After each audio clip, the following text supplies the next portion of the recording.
Technology Metals recently announced the MOU executed with India's Tata Steel, one of the world's largest steel manufacturing companies. Today we're joined by Ian Prentice, who's going to talk us through what this means for Technology Metals and what's next for the company. So at the end of the session, there'll be a live Q&A, and this can be accessed through the hands up section of your webinar panel. You are welcome to ask questions through the dialogue box throughout the session, but these will also be answered at the end. Thank you everybody for joining us today, and over to you, Ian. So a quick snapshot where we are sitting in the Midwest of Western Australia, a great place to be building a mine of any sort, but certainly a critical minerals project like the Murchison Technology Metals Project, bringing vanadium into this market. Really, the tier 1 mining country, very high ESG credentials, very well located, and good access to all the infrastructure we require to move forward.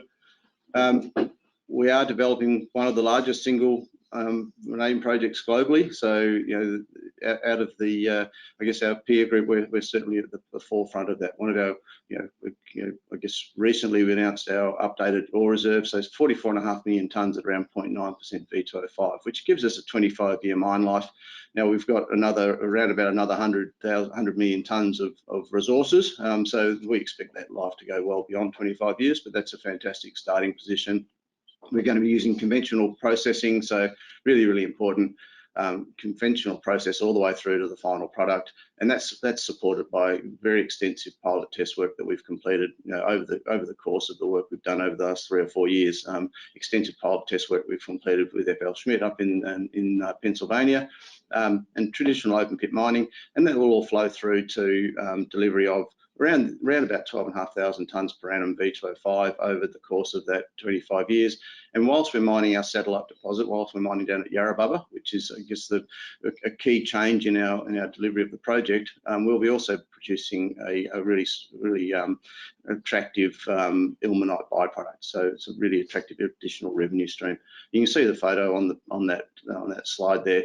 Our ore body comes to surface. We've got outcropping high grade ore at surface. So as I say, simple open pit mining, ore from surface, really good ore that's very amenable to your conventional processing.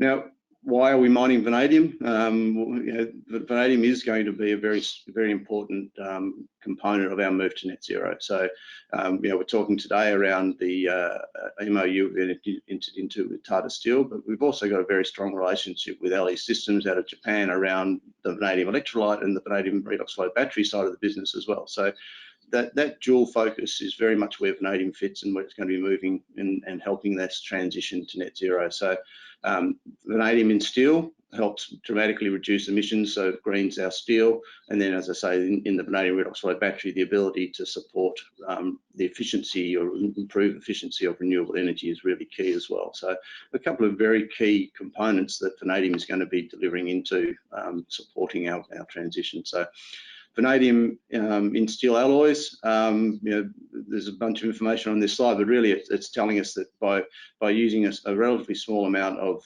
vanadium per tonne of steel, we get a dramatic reduction in carbon emissions. And so there's been some really good quality research done in this space indicating that the volume of emission reduction that is delivered through, as I say, a relatively small amount of vanadium being introduced into steel. And this is part of underpinning our relationship with Tata Steel now, and looking at how we can help really improve to move that product up the spectrum and get that carbon reductions.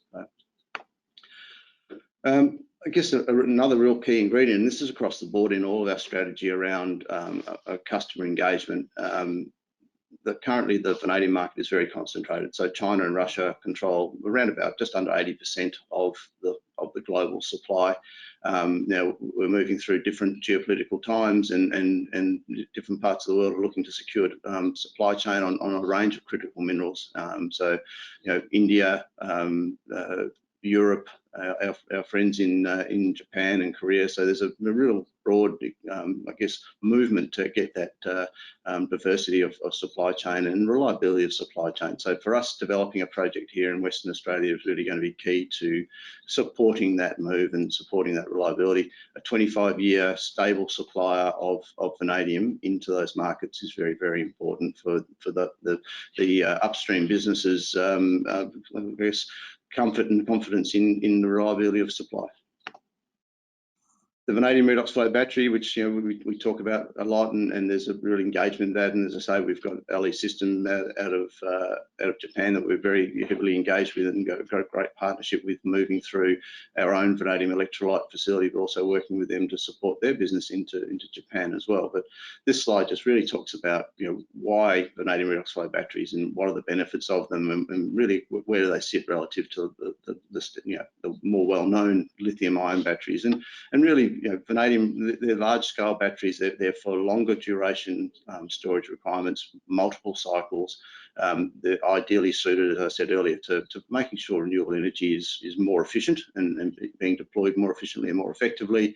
And it's that long duration storage which is the real key. So the 4 to 12 to 24 hours of storage in these batteries is really key. We see massive growth in the vanadium market coming into this space. Now, I guess the reason for the webinar, the MOU that we've just signed and just announced with Tata Steel, really exciting development for us. Now, I've talked to a number of our stakeholders over quite a long time now about our real clear strategy to diversify our customer base, both geographically but also into the different markets that we're talking about. And as I've talked about a number of times, we've got a great partnership with LE Systems into Japan, and that's a really good entry and working into the battery space, and we continue very actively in developing that space. This MOU with Tata Steel really underpins the importance of our project and the vanadium that we'll be producing into the steel industry. Now Tata is a very, very significant steel producer, globally significant steel producer, and for us it's as I say, very, very exciting development to be working through with Tata around offtake of vanadium products, around partnering around the midstream developments into ferrovanadium, vanadium, nitrogen, and also looking at can we work with Tata around the potential funding for the projects as well, project and or the into the company or into the project directly. So fantastic engagement with Tata, and we're very, very excited about that. They're a very significant company on a global stage, and for them to partner up with TMT does really recognises the value and significance of the asset that we're developing. Now, if there's any questions, I'm more than happy to respond. So I've just got a couple of questions. I'm just going to go live to them. So I'm starting with David. I'm just going to unmute you there, David. He's got a question around the EPA approval, Ian. I want to know when the EPA approval might occur. Thanks, David. Thanks for the question. As you know, and a lot of our shareholders do know, that we've been working very collaboratively with the EPA, and we've got a really strong relationship with the EPA. It is a continuing process, and we know across the board, and not just in government areas, but also across industry, that there's all sorts of resourcing and issues around that. So the timing is very, very difficult to be specific around, David, unfortunately. But rest assured, we continue to work very well and very closely with the EPA, and we're moving forward on all of that. And as soon as we have that, have some clarity on the timing, you will know. And David, I think you had a follow-up question there on ferrovanadium.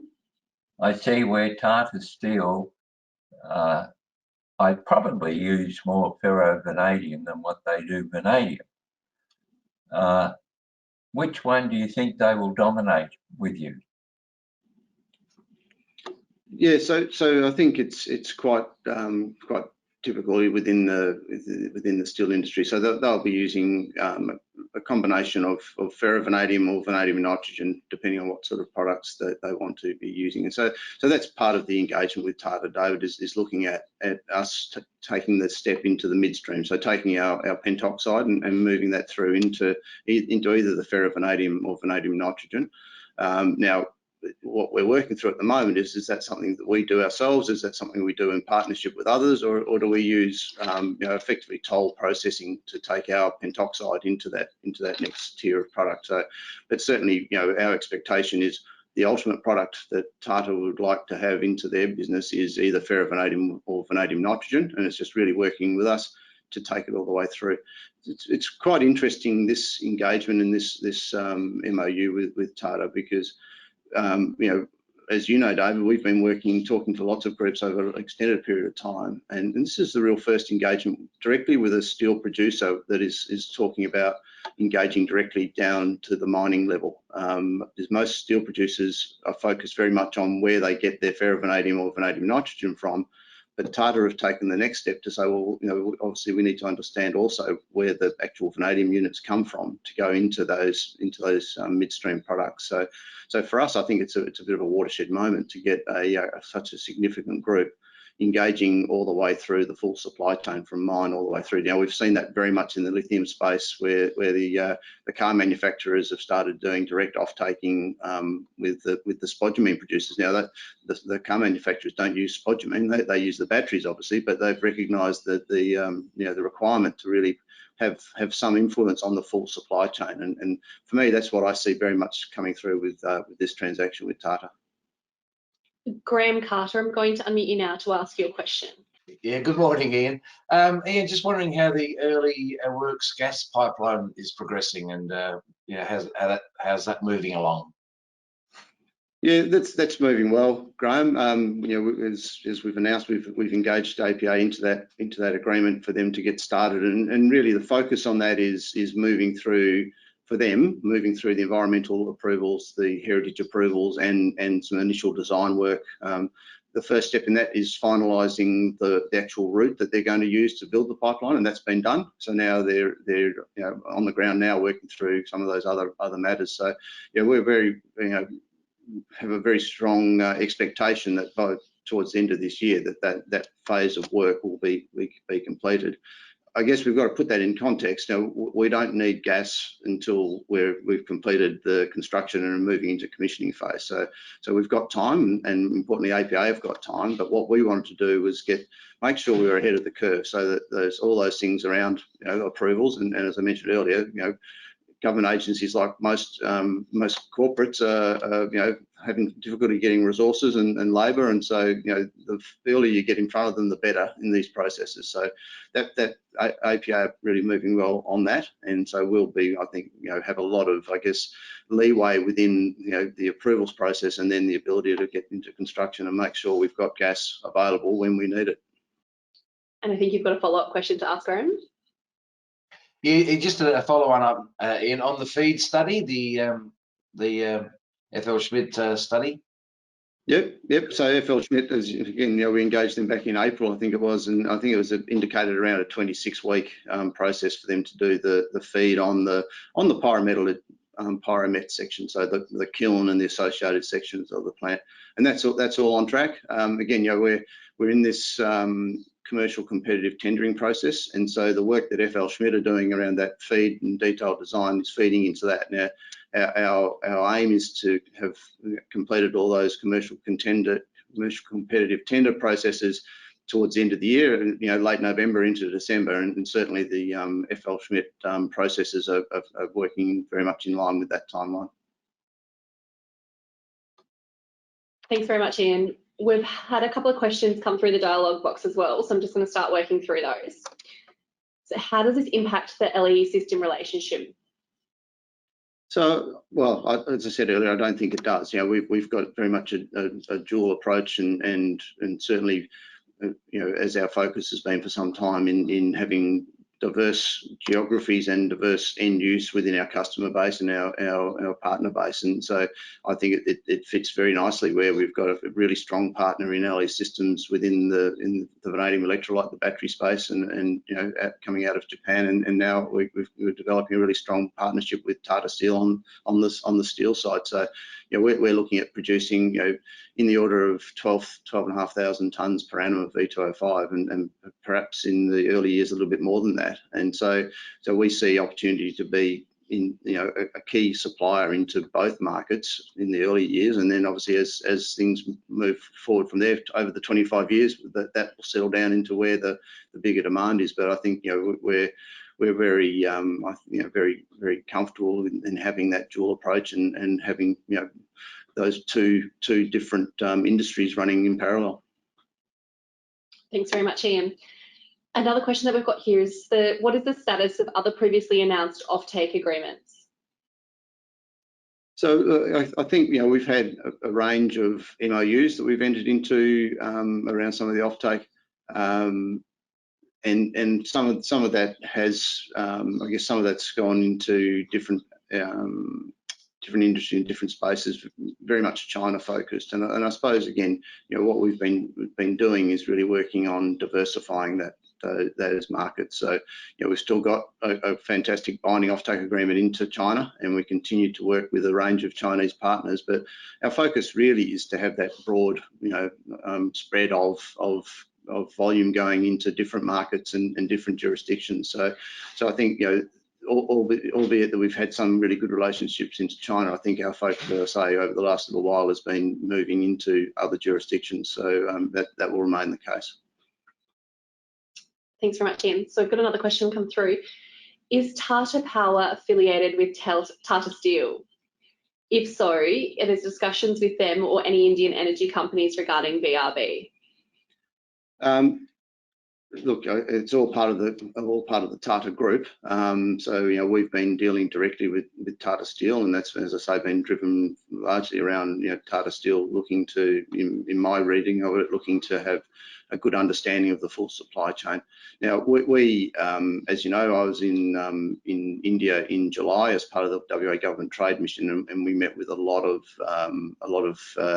renewable power generators across the board. So some very big industry players in that space, and so we see a massive future for vanadium redox flow batteries in India. And again, I think having this bridgehead now with Tata Steel into India is going to be really, really important to continue to grow that footprint and the opportunities into the energy storage space in India as well.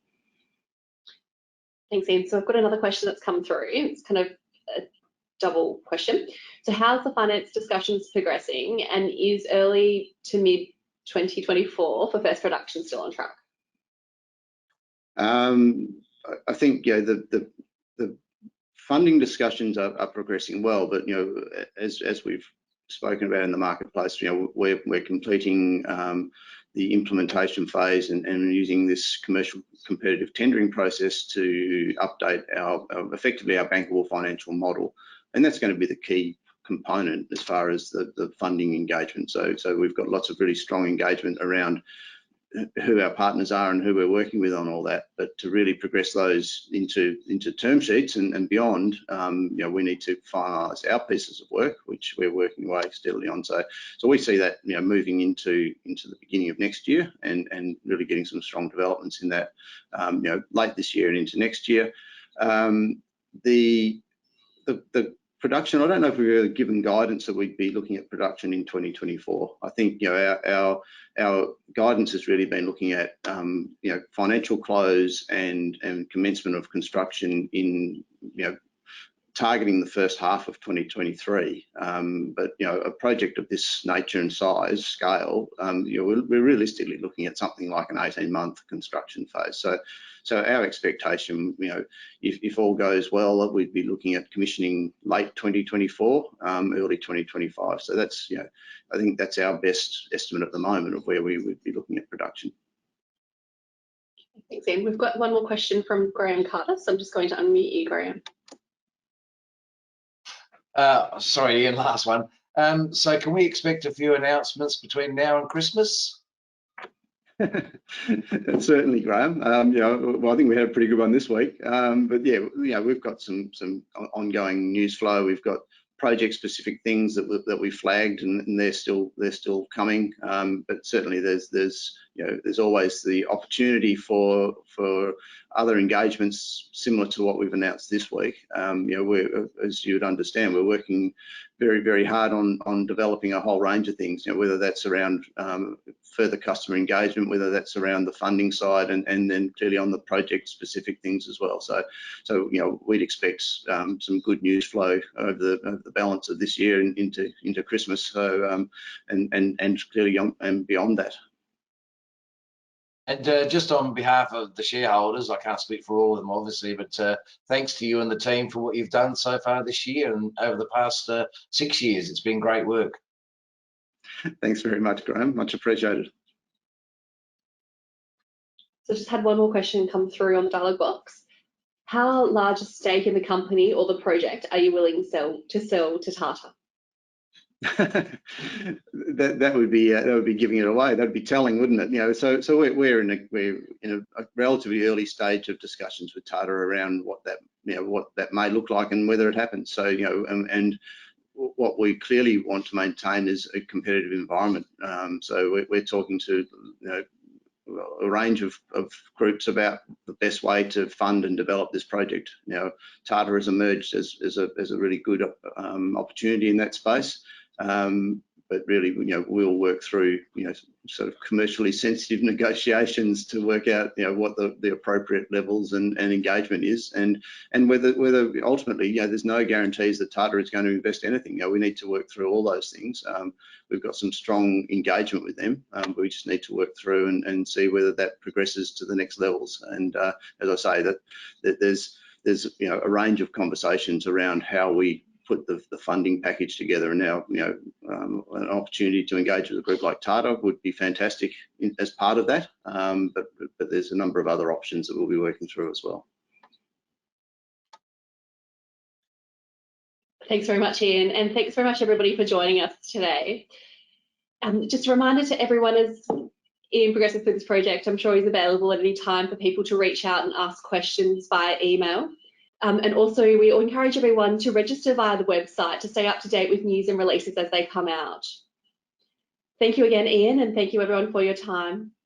Thank you, Amali. Thanks very much.